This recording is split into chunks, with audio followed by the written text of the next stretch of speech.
Hello guys, we are back with our next lecture. In this lecture, let us go through the next question. Okay, so this question belongs to GATE CSC 2003 guys. Okay, so the question is let G be an arbitrary graph with n nodes, okay, and k components.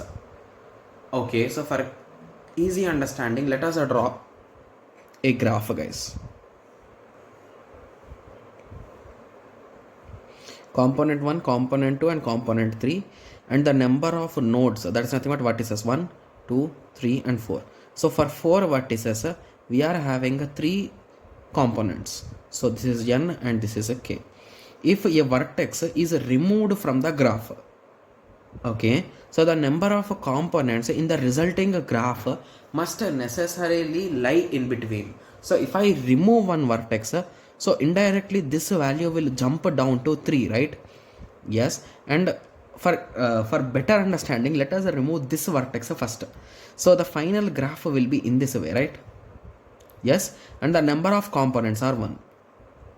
Okay, so what is option 1 saying? So option 1 says that the value should range from k to n, but it is not in between 3 and 4, right? Yes, hence it is absolutely wrong.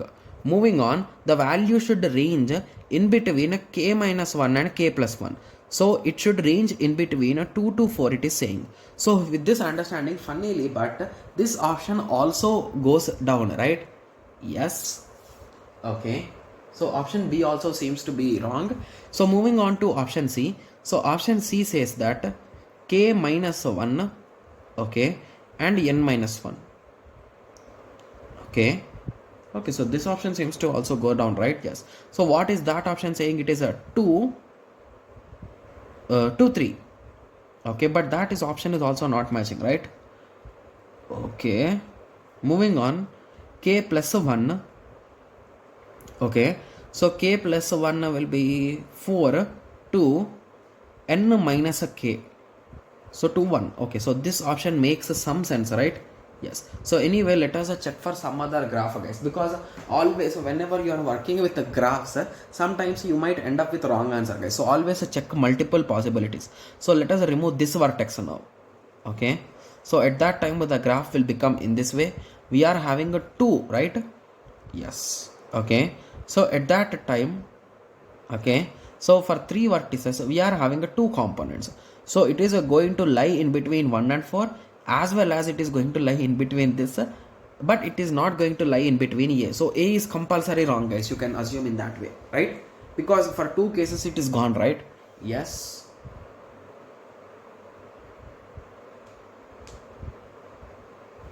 Okay, so did they give because okay, so just give me a second. Okay, so for better understanding, let us take one more example guys. So what shall we take? So we shall take this as square only guys. Okay, yes. So how many components are there guys? So it is a 1. Okay, so I'm doing a small mistake guys. So basically what is a component guys? Component is nothing but part of a graph, right? So if there is a graph in this way,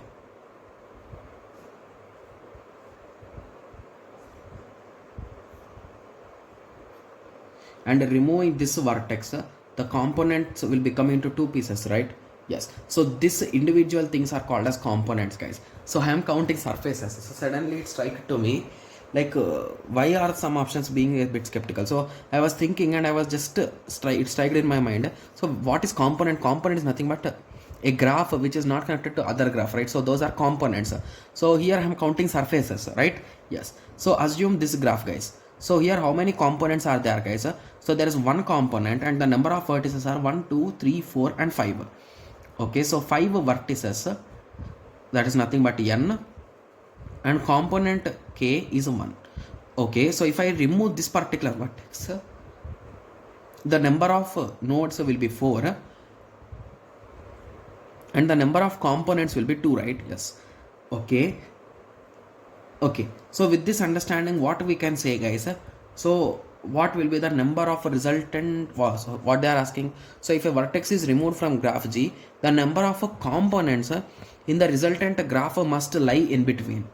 Okay, so any graph you take, guys, so even if the graph is in this way, if you remove this particular node, each of these nodes will become its own, right? So if you take this case also, so if the component here is now 1, right? Yes. So if you remove this particular vertex, it becomes 1, 2, 3, 4 and 5, right? Yes. So if there are 6 vertices previously, now the value is nothing but 6 minus 1, right? Yes. So with this understanding, what did you get the idea, guys? So it is a nothing but n minus 1 should be there, right? Yes. So with that understanding, mostly C should be the appropriate answer, guys. Got it? Yes. So if it is asked with respect to faces, option D will be the correct answer, because I calculated with respect to faces first of all. Got it? Yes. Okay. So don't get confused with respect to terminology, guys. Okay. And sorry for my silly mistake. Okay. Yes. Okay. So I hope everyone got a clear idea, right? Yes. So you can draw some more examples and you can cross check, guys, if you are having any doubt. Okay. Yes. So I hope everyone got a clear idea with respect to this. So in the next lecture, let us continue with the next question. Thank you. Thanks for watching. Like, share and subscribe for more awesome videos like this. Thank you.